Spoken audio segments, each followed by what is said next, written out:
Hello दोस्तों, हमारे YouTube channel think smart study में आप सभी का स्वागत है।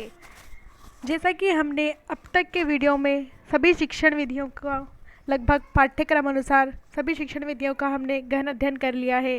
हमारी सभी शिक्षण विधियां कंप्लीट हो चुकी है और हम आज अपने पाठ्यक्रम के अनुसार आगे बढ़ेंगे। कक्षा आरंभ करने से पूर्व मेरा आप सभी से अनुरोध है कि अगर आपने हमारे चैनल को सब्सक्राइब नहीं किया हो तो ज़रूर करें, साथ ही घंटी के आइकन को ज़रूर दबाएं, इससे कि आप होने वाली अपडेट से वंचित न रहेंगे। वीडियो को लास्ट तक देखें। इस क्लास की पूरी पीडीएफ फाइल आपको हमारे Telegram channel think smart study group से प्राप्त हो जाएगी। आइए शुरू करते हैं हमारा अगला टॉपिक। अब तक की सिलेबस के क्रम अनुसार हमने सबसे पहले भाषाई शिक्षण की जानकारी ली थी कि भाषा क्या होती है, भाषा में शिक्षण का क्या उपयोग है। उसके बाद हमने समस्त शिक्षण विधियों का विस्तृत अध्ययन किया था और अब हमारा अगला टॉपिक है भाषाई कौशल। भाषाई कौशल में हम इनकी भाषाई कौशलों से संबंधित सभी जानकारियाँ, उनसे संबंधित शिक्षण विधियों आदि का अध्ययन विस्तृत रूप से करेंगे। आइए शुरू करते हैं हमारा टॉपिक। देखिए, भाषाई कौशल। आप जानते हैं भाषाई कौशल के बारे में कि भाषाई कौशल से हमारे रीट भर्ती परीक्षा में या जितने भी परीक्षा फर्स्ट ग्रेड, सेकंड ग्रेड या सीटेट, रीट जितनी परीक्षा होती है, एक क्वेश्चन सामान्यतः यहाँ से पूछा जाता ही रहा है और इस बार भी पूरी संभावना है कि ज़रूर पूछा जाएगा। जैसा कि हम जानते हैं कि जो भाषाई कौशल है यह 4 प्रकार के हैं, यानी कि ये 4 कौशल हैं। पहला है श्रवण, दूसरा है वाचन या मौखिक, तीसरा है हमारा पठन और हमारा चौथा है लेखन। ठीक है, अब हम देखते हैं इनके बारे में आगे की जानकारी। देखिए, भाषाई कौशल 4 प्रकार के होते हैं। इनका विभाजन इस प्रकार है: श्रवण, वाचन या मौखिक, पठन और लेखन। श्रवण कौशल सुनकर अर्थ ग्रहण का कौशल है, मतलब इसके अंदर सुनकर अर्थ ग्रहण किया जाता है। अध्यापक कुछ कहेगा, बालक सुनेगा और अर्थ ग्रहण कर लेगा। अगला है हमारा वाचिक या मौखिक, अर्थात विचारों को बोलकर व्यक्त करना, यानी कि पहले में सुना बालक ने और सुनकर दूसरे में वो बोलेगा। क्या बोलेगा? जो उसके विचार होंगे वो उसके विचारों को व्यक्त करेगा। देखिए, यहाँ पे ध्यान रखने योग्य बात एक है कि जो श्रवण कौशल है यह अध्ययन आधारशिला इसे कहा जाता है, क्योंकि यह एक ऐसा कौशल है जिससे सभी अन्य कौशलों का विकास होता है। जो बालक सुन नहीं सकता वो कभी भी बोल नहीं पाएगा और जो बोल नहीं सकता वो पढ़ने में भी असमर्थ होगा और लिखने में भी। इसलिए ही इसे श्रवण कौशल को आधारशिला कहा गया है। अब हमारे अगले कौशल की ओर हम बढ़ते हैं। हमारा अगला कौशल है वाचन कौशल। के बारे में मैंने आपको बताया कि ये विचारों को बोलकर व्यक्त करना मौखिक कौशल या वाचिक कौशल कहलाता है। पठन कौशल, पठन कौशल से पढ़कर अर्थ ग्रहण करने का कौशल। जब भी बालक कुछ पढ़ेगा, उस पढ़कर जो उसने अर्थ ग्रहण किया उसे ही पठन कौशल कहा जाएगा। लेखन कौशल, विचारों को लिखकर व्यक्त करने का कौशल, यानी कि अपने विचारों को लिख के जब हम प्रदर्शित करते हैं, जैसे कि चिट्ठी, पत्र, तार, हमारी प्रार्थना पत्र इत्यादि जो हम लिखते हैं, उसके द्वारा ही हम अपने विचार या अपने कार्य आदि के बारे में हम वार्तालाप कर सकते हैं। अब हमारे श्रवण कौशल के बारे में हम मुख्य विस्तृत अध्ययन करते हैं। जैसे कि हम जानते हैं सुनना, श्रवण का मतलब होता है सुनना, और सुना किससे जाता है? कान से। सुनने का संबंध किससे है? कान से, इसलिए श्रवण का संबंध कान से है। छात्र कविता, कहानी, भाषण, वाद विवाद, वार्तालाप करके अर्थ ग्रहण करेगा। छात्र किसी भी रूप से अर्थ ग्रहण कर सकता है, यानी कि इनसे सुनकर अर्थ ग्रहण कर लेगा। इस कौशल को अध्ययन की आधारशिला भी कहा जाता है। जैसे कि मैंने आपको बताया, श्रवण कौशल ही अन्य भाषाई कौशलों का विकास करता है। जैसा कि मैंने अभी आपको बताया कि एक बालक जो सुन नहीं सकता वो कभी भी बोल नहीं पाएगा, ये अनिवार्य बात है। और जो बालक बोल नहीं पाएगा वह पढ़ने और लिखने में भी असमर्थ होगा। इससे ध्वनि व सूक्ष्म अंतर करके पहचान की क्षमता का विकास होता है। वाचन कौशल का विकास होता है, यहाँ व्यक्तित्व के विकास में भी सहायक है। इससे लेखन कौशल के विकास में भी सहायता मिलती है। मैंने बताया आपको, इससे सभी कौशलों का विकास होता है। अब हमारे श्रवण कौशल से संबंधित विधियाँ। आप लोग सोच रहे थे कि मैंने कुछ विधियाँ छोड़ दी है, वह मैंने छोड़ी नहीं, मैं उचित स्थान पर उन्हें रखने का प्रयास कर रही थी, जिससे कि आप ज़्यादा से ज़्यादा उन्हें ग्रहण कर सके, उनके साथ समायोजित हो सके।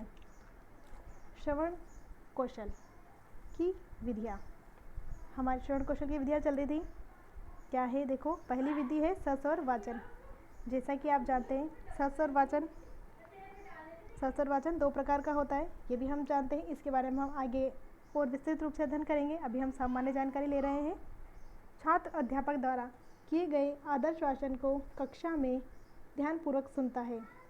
देखो, सस्वर वाचन कौन कर रहा है? अध्यापक कर रहा है। छात्र क्या कर रहा है? ध्यानपूर्वक सुनेगा। शुद्ध उच्चारण, यति गति, आरोह अवरोह आदि का ज्ञान प्राप्त करेगा। कौन प्राप्त करेगा? छात्र। प्रश्नोत्तर विधि, इसके अंदर क्या होगा? इसमें अध्यापक जो है वह प्रश्न करेगा और छात्र उसके उत्तर देगा। देखिए, ये बना है गुण संधि, इसमें प्रश्न धन उत्तर। इसमें प्रश्न कौन करेगा? अध्यापक। और उत्तर कौन करेगा? छात्र। इसलिए से दोनों का समाहित रूप करके प्रश्न उत्तर विधि कहा है। इस विधि में छात्र शिक्षण के दौरान पठित पाठ्य सामग्री को आधार बनाकर छात्रों से प्रश्न पूछता है। कहानी कहना और सुनना विधि। जैसा कि आप जानते हैं, कहानी कौन कहेगा? कहानी कहना यानी कि अध्यापक, और कहानी सुनाना यानी कि छात्र। शुद्ध लेखन विधि के बारे में हम आगे विस्तृत रूप से चर्चा पहले ही कर चुके हैं। भाषण विधि, इसमें भाषण के बारे में आप लोग सभी सामान्यतः जानकारी रखते ही हैं। जैसे कि हम नरेंद्र मोदी जी का भाषण सुनते हैं, भाइयों बहनों से वो संबोधन करते हैं इत्यादि। हम राहुल गांधी का भी भाषण सुनते हैं, या हम हमारे गहलोत जी या सचिन जी, जो कि हमारे उप मुख्यमंत्री हैं, और गहलोत जी हमारे मुख्यमंत्री हैं, तो हम उनका भाषण सुनते हैं। यानी कि वह संयुक्त रूप से भाषण देते हैं और हम उनको सुनते हैं। तो ये क्या हो गई? भाषण विधि। श्रवण कौशल के शिक्षा हेतु दृश्य श्रव्य सहायक सामग्री। कौन कौन सी दृश्य श्रव्य सहायक सामग्री है जो कि श्रवण कौशल के शिक्षा में उपयोगी होती है? ग्रामोफोन या टेप रिकॉर्डर। जैसा कि आप जानते हैं, टेप रिकॉर्डर के अंदर एक अध्यापक अपनी बात को रिकॉर्ड कर लेता है और छात्रों के सामने प्रस्तुत करता है। इससे बालक धीरे धीरे उनका अर्थ ग्रहण करता है, और जहाँ भी बालक को कठिनाई होती है बालक उसे वापस पुनः सुन सकता है। रेडियो, चलचित्र, वीडियो, कंप्यूटर इत्यादि। अब हमारा अगला कौशल है वाचन या मौखिक कौशल। जैसा कि हम जानते हैं, जो बालक सुन सकता है वही बोल सकता है। वाचन कौशल का अगर हम आधार देखें तो कौन सा कौशल होगा? श्रवण कौशल होगा। मौखिक भाषा भी अभिव्यक्ति सहज व सरल साधन है। मौखिक भाषा अभिव्यक्ति की सहज व सरल साधन है। भाषा की शिक्षा मौखिक भाषा से आरंभ होती है। मौखिक अभिव्यक्ति में अनुकरण अभ्यास के बराबर अवसर मिलता है। मौखिक अभिव्यक्ति में व्यक्ति अपनी भाषा में सहजता ला सकता है। मौखिक भाषा से विचारों का आदान प्रदान होता है। देखिए, अशिक्षित लोग, कई बार हम ऐसे लोगों को भी जानते हैं या हमने देखा होगा, या हमारे घर में भी हो सकते हैं कि हमने देखा है कि लोग पढ़ना नहीं जानते, उन्हें अक्षर का ज्ञान नहीं होता, फिर भी वह बोलते हैं। इसका कारण है क्योंकि उन्होंने श्रवण अच्छे से किया है, वह एक अच्छे श्रोता हैं, उन्होंने सुना है और सुनकर ही वह अनुकरण द्वारा बोल पा रहे हैं। यानी कि अशिक्षित बोलचाल द्वारा भी अपना ज्ञान आदान प्रदान किया जा सकता है मौखिक द्वारा। सामाजिक संबंधों को सुदृढ़ बनाने में आपने देखा होगा कि जब हम किसी से वार्तालाप करते हैं, किसी से बोलते हैं, अच्छे शब्द से हम किसी का दिल जीत सकते हैं, अर्थात बुरे शब्दों से हम किसी का भी दिल तोड़ भी सकते हैं, यानी कि अपने रिश्ते तोड़ सकते हैं। तो बोली का या मौखिक भाषा का संबंधों से काफ़ी सुदृढ़ रिश्ता है, यानी कि संबंधों को सुदृढ़ बनाने में सहायक है। कौन सहायक है? वाचन कौशल। सामंजस्य स्थापित करती है मौखिक अभिव्यक्ति की विशेषताएं। मौखिक अभिव्यक्ति की विशेषताएं यह स्वाभाविक होनी आवश्यक है, यानी कि इसमें कतई बनावटीपन नहीं होना चाहिए। जैसे हम हैं वैसे ही हमें बोली प्रकट करनी चाहिए। कई बार आपने देखा होगा कुछ हमारे आसपास ऐसे भी लोग होते हैं जिन्हें भले ही अंग्रेजी भाषा आए या ना आए, वह अपने शब्दों में उनका प्रयोग करते हैं और वह कई बार मात खा जाते हैं। या उसी प्रकार कई अंग्रेज जब हिंदी बोलते हैं तो उन्हें नहीं आता, तो वो शब्दों का गलत उच्चारण कर देते हैं क्योंकि उनके स्वभाव में नहीं है, उन्होंने बनावटीपन दिखाया है। मौखिक अभिव्यक्ति में स्पष्ट होना चाहिए, शुद्धता होनी चाहिए, मौखिक भाषा बोधगम्य होनी चाहिए, सर्वमान्य होनी चाहिए, यानी कि हम जिस वातावरण में जिस भाषा का प्रयोग कर रहे हैं वहाँ के लोगों को सामान्यतः वो भाषा आनी चाहिए। ये नहीं कि राजस्थान में आके अपन तमिल बोलेंगे तो किसी को समझ में नहीं आएगा। अभिव्यक्ति में शिष्टाचार झलकता है, मधुरता दिखाई देती है। अब हमारा वाचन या मौखिक अभिव्यक्ति कौशल की शिक्षण विधियाँ हैं। देखिए, हमारी पहली शिक्षण विधि है वार्तालाप विधि। वार्तालाप विधि से आप परिचित हैं। दो या दो से अधिक लोगों के समक्ष बैठकर हम जब बात करते हैं तो वह वार्तालाप विधि कहलाती है। सस्वर वाचन, इसके बारे में हम आगे भी चर्चा कर चुके हैं। प्रश्न उत्तर विधि।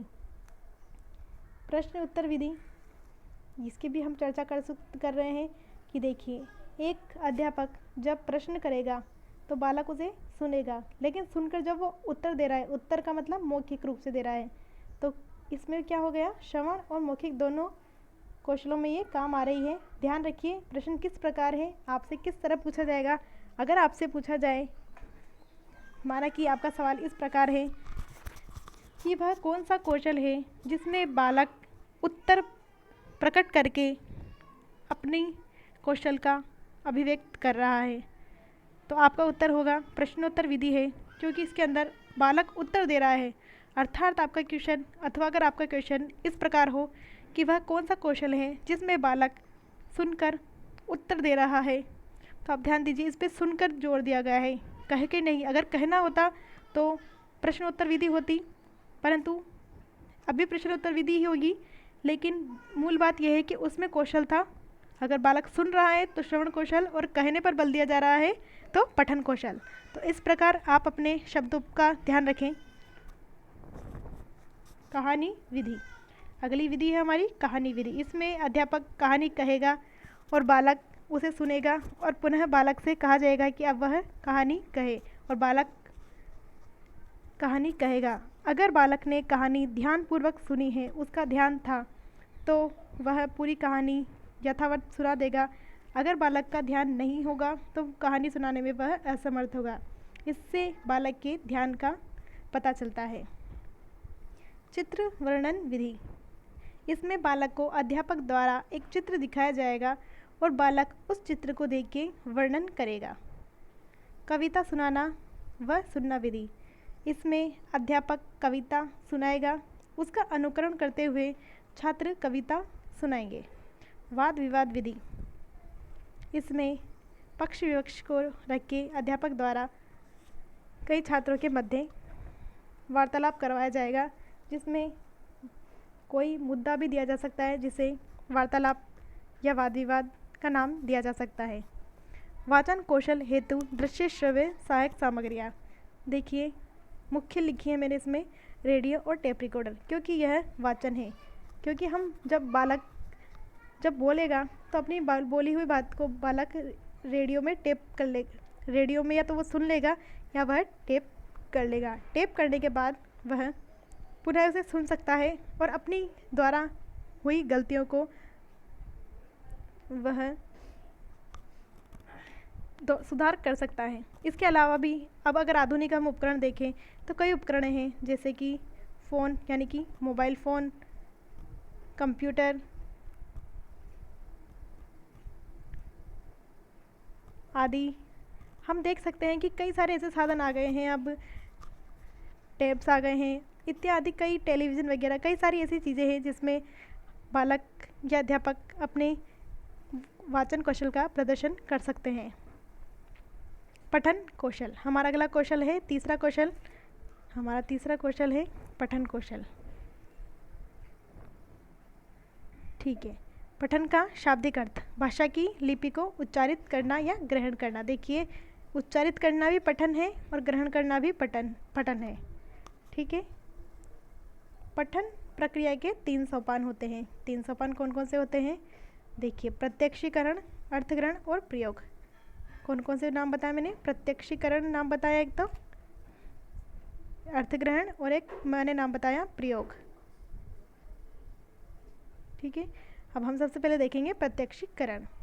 इस प्रक्रिया में शिक्षक वर्णों, शब्दों इत्यादि से छात्रों को परिचित कराता है। शामपट्ट या कॉपी पर वर्णों को लिख दिया जाता है।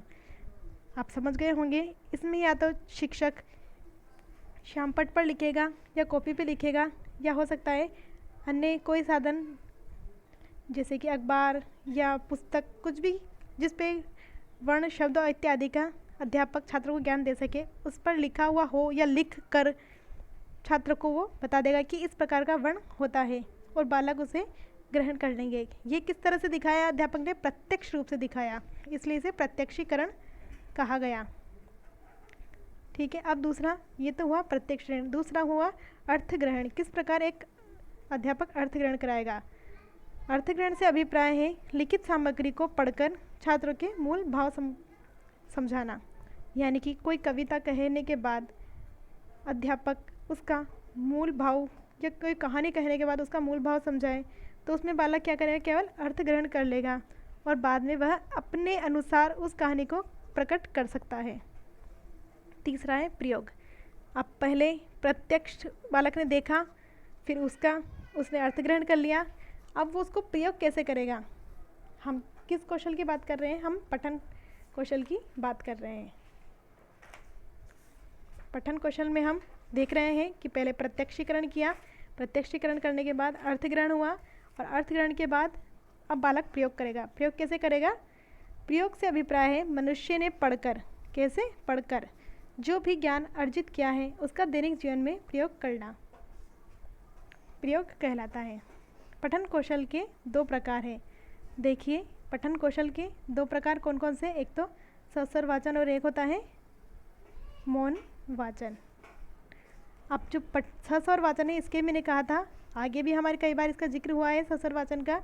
मैंने उस वक्त आपको इसलिए नहीं बताया क्योंकि वहाँ पे अगर मैं कर आती तो शायद आप लोग उससे जुड़ नहीं पाते। यहाँ पर इसका उचित तरह से आप इसे ग्रहण कर पाएंगे। सस्वर वाचन, इसके हैं 2 भेद, एक तो व्यक्तिक पठन और एक है सामूहिक पठन। ठीक है, व्यक्तिक पठन ये आदर्श वाचन भी कहलाता है, इसको अध्यापक द्वारा किया जाता है।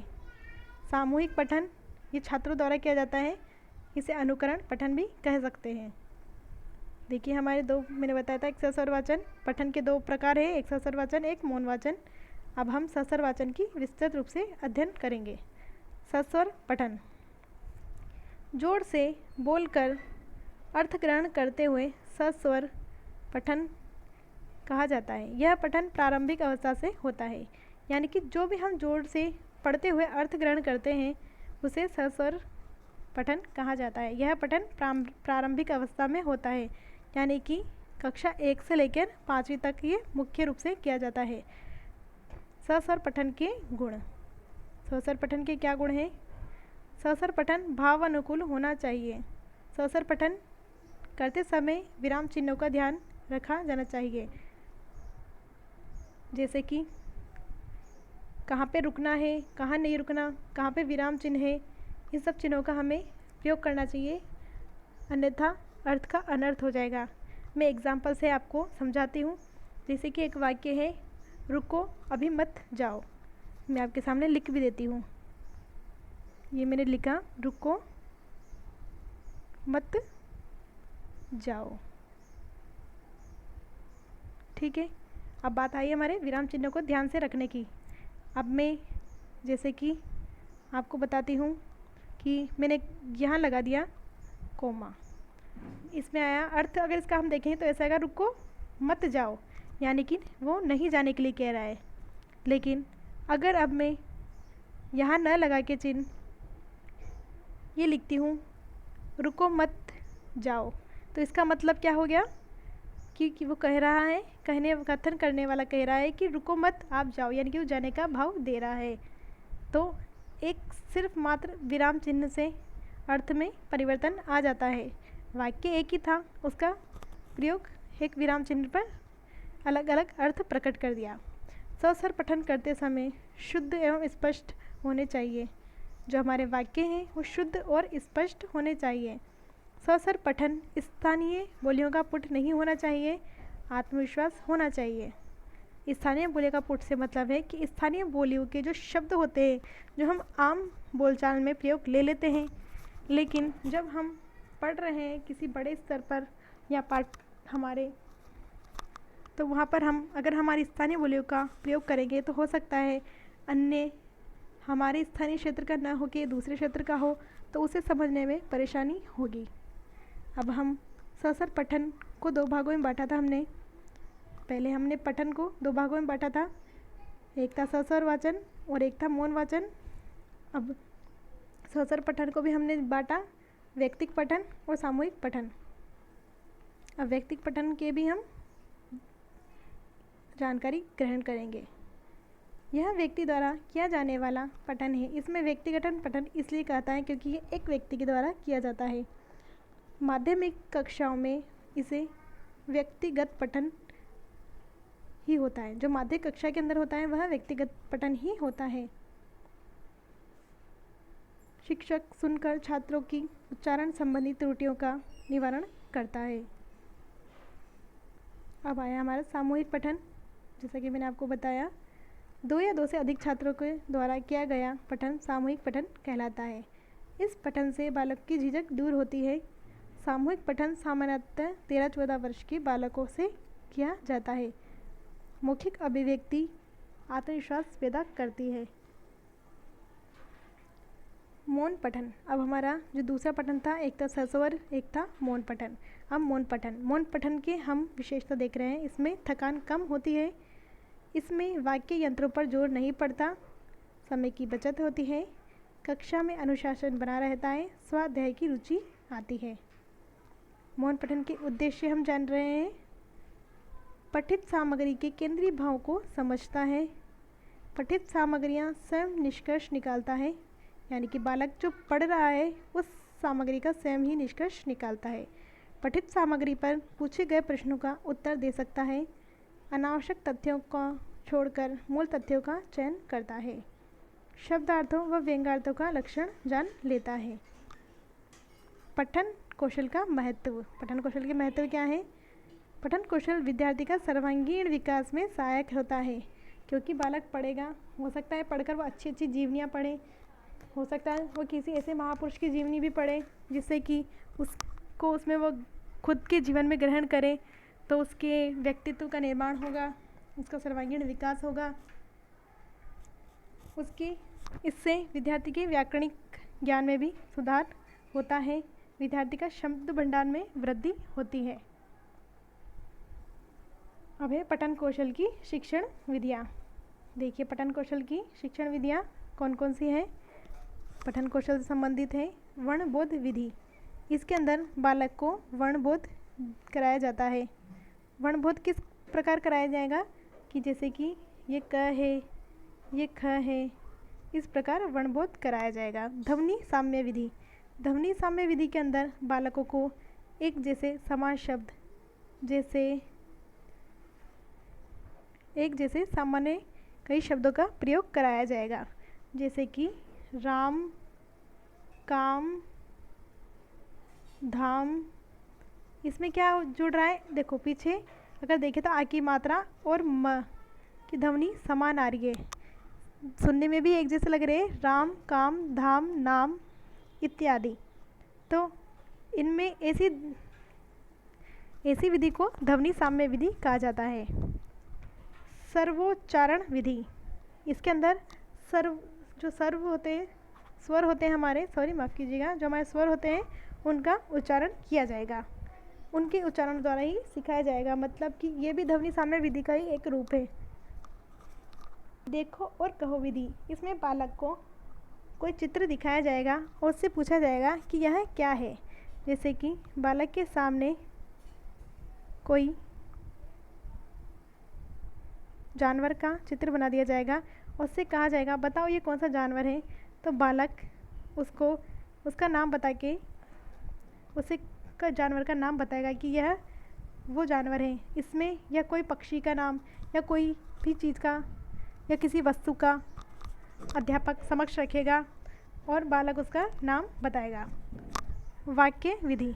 इसमें बालक कोई वाक्य दे देगा, माफ़ कीजिएगा, इसमें अध्यापक बालकों को कोई वाक्य दे देगा और बालक द्वारा उसमें पूरे निबंध या कहानी इत्यादि कुछ बनाना है, या फिर अध्यापक द्वारा बालकों को एक शब्द भी दे दिया जाता है जिससे बालकों को पूरा वाक्य निर्माण करना होता है।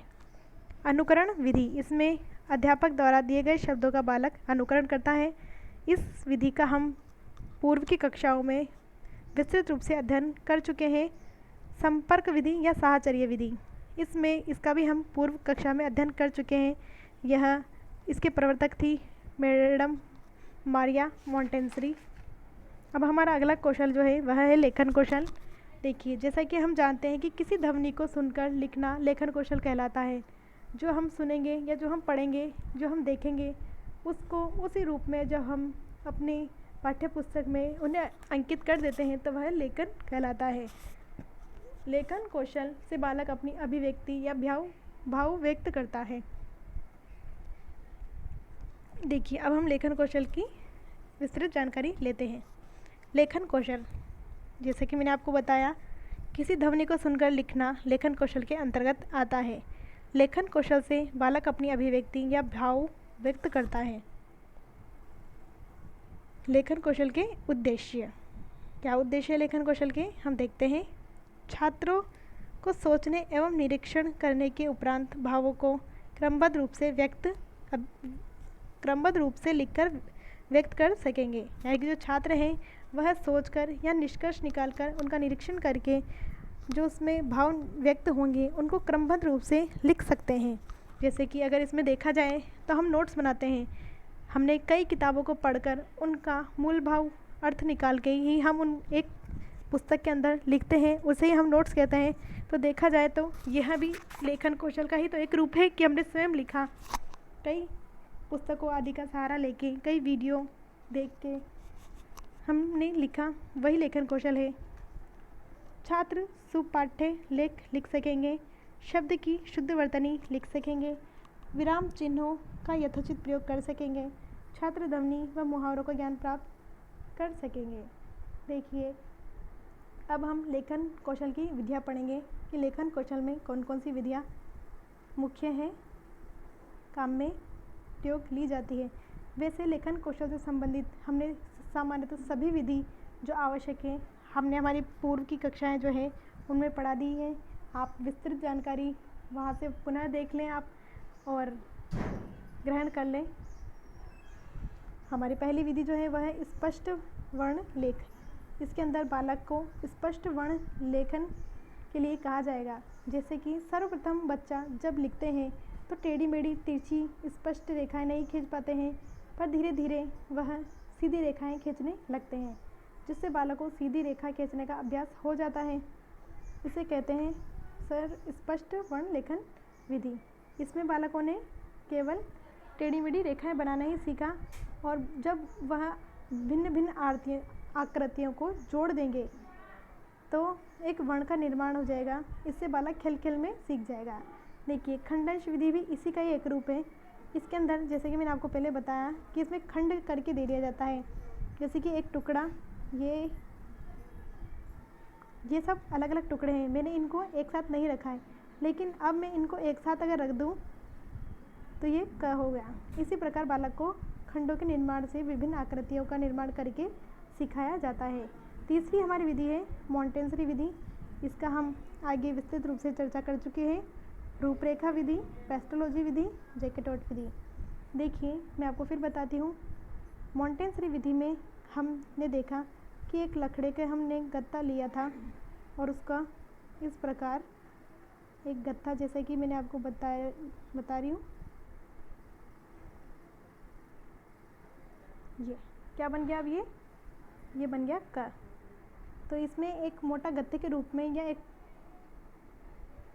या तो एक मोटा गत्ता ले लेंगे या कोई लकड़ी का टुकड़ा ले लेंगे। इसमें ज्ञानेंद्रियाँ सक्रिय रहती है। ज्ञानेंद्रियाँ सक्रिय इसलिए रहती हैं क्योंकि बालक पहले इस गत्ते को हाथ से छुएगा, यानी कि महसूस करेगा, फिर आँखों से देखेगा या कानों से सुनेगा।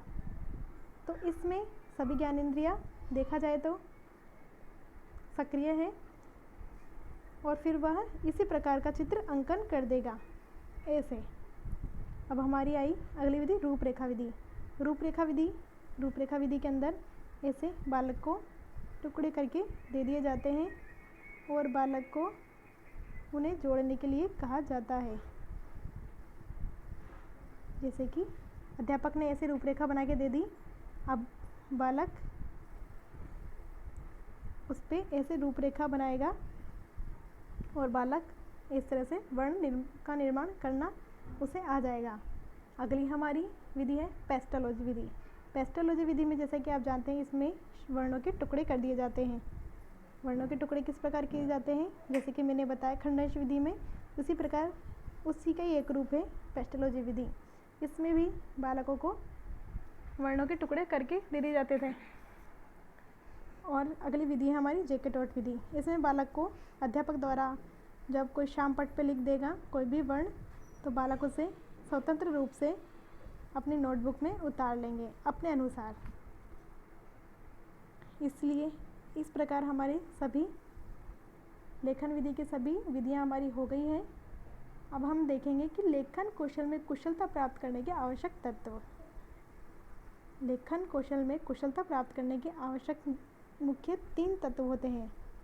3 तत्व कौन से हैं? सुलेख। सबसे पहले सुलेख द्वारा हम लेखन करा के बालक में सुधार कर सकते हैं। दूसरा है श्रुति लेख, यानी कि अध्यापक बोलेगा, छात्र लिखेंगे। तीसरा है हमारा अनुलेखन, यानी कि अध्यापक ब्लैक बोर्ड पर लिखेगा और छात्र उसे का अनुकरण करते हुए लिखेंगे। तो 3 प्रकार के हो गए। इसी प्रकार 3 प्रकार फिर हम देखेंगे, सुलेख, श्रुतिलेख और अनुलेख। देखिए दोस्तों, आज हमने भाषाई कौशलों के विकास के बारे में जानकारी विस्तृत रूप से ग्रहण की है और हम हमारी अगली कक्षा में भी देखेंगे कि हमारा अगला जो टॉपिक होगा उसके बारे में हम विस्तृत रूप से जानकारी ग्रहण करेंगे। आज हमने पढ़ा भाषाई कौशल। भाषाई कौशल के अंदर हमने जाने कि भाषाई कौशल 4 प्रकार के होते हैं: श्रवण कौशल, वाचन कौशल, लेखन कौशल और पठन कौशल और लेखन कौशल। देखिए, मैं आपको एक चीज़ और बताती हूँ। कई बार हमसे पूछा जाता है कि मारिया मोंटेसरी के द्वारा भाषाई कौशल के कितने प्रकार होते हैं। तो देखिए, आप उत्तर दीजिएगा कि 4 प्रकार के होते हैं। 4 प्रकार के होते हैं। कौन कौन से होते हैं? उन्होंने भी 4 ही प्रकार दिए हैं मारिया मोंटेसरी ने। और 4 प्रकार कौन कौन से हैं? सबसे पहला उन्होंने दिया श्रवण कौशल, दूसरा उन्होंने दिया वाचन कौशल या मौखिक कौशल, परंतु तीसरा कौशल जो है उनका वह है लेखन, क्योंकि उनका ऐसा मानना था कि सबसे पहले किसी ने लिखा होगा तभी किसी ने उसे पढ़ा है। तो उनके जो कौशलों के क्रम है वह इस प्रकार है: श्रवण, वाचन, लेखन और पठन। ये क्वेश्चन पूछा भी गया है, इसलिए मैंने आपको बता दिया है, आप ध्यान रखिएगा। इसके बाद हमने जाना कि श्रवण कौशल, जो सामान्य रूप से हमने जाने श्रवण कौशल का संबंध काल से है। यह कौशल अध्ययन का आधारशिला है हमने श्रवण कौशल संबंधित सभी शिक्षण विधियों का विस्तृत अध्ययन किया, जैसे कि सस्वर वाचन, प्रश्नोत्तर विधि, कहानी सुनाना, कहना विधि, श्रुति लेख विधि, भाषण विधि और इससे संबंधित सामग्रियों की भी हमने जानकारी ली। इसके बाद हमने वाचन कौशल का अध्ययन किया, इसकी हमने विशेषताएं जानी, इसमें आने वाले हमने विधियाँ और इनसे संबंधित हमने जो भी दृश्य श्रव्य सामग्री थी उनका अध्ययन किया। उसके बाद हमने पठन कौशल की जानकारी ली। पठन कौशल प्रक्रिया के 3 सोपान हमने पढ़े, प्रत्यक्षीकरण, अर्थग्रहण और प्रयोग। पठन कौशल के हमने 2 प्रकार बताए, एक सस्वर वाचन, एक मौन वाचन। सस्वर वाचन के भी 2 भेद हैं, व्यक्तिक पठन और सामूहिक पठन। उसके बाद हमने लेखन कौशल की जानकारी ली। लेखन कौशल के बारे में मैंने बताया, उसकी विधियों का हमने अध्ययन किया। उसके बाद हमने लेखन में कुशलता प्राप्त करने के लिए 3 आवश्यक तत्वों की जानकारी ली, सुलेख, श्रुतिलेख और अनुलेख। दोस्तों, आज अगर आपको हमारी क्लास पसंद आई हो तो ज़रूर लाइक करें, शेयर करें और अगर आपने अब तक सब्सक्राइब नहीं किया हो तो ज़रूर सब्सक्राइब कर लें। धन्यवाद।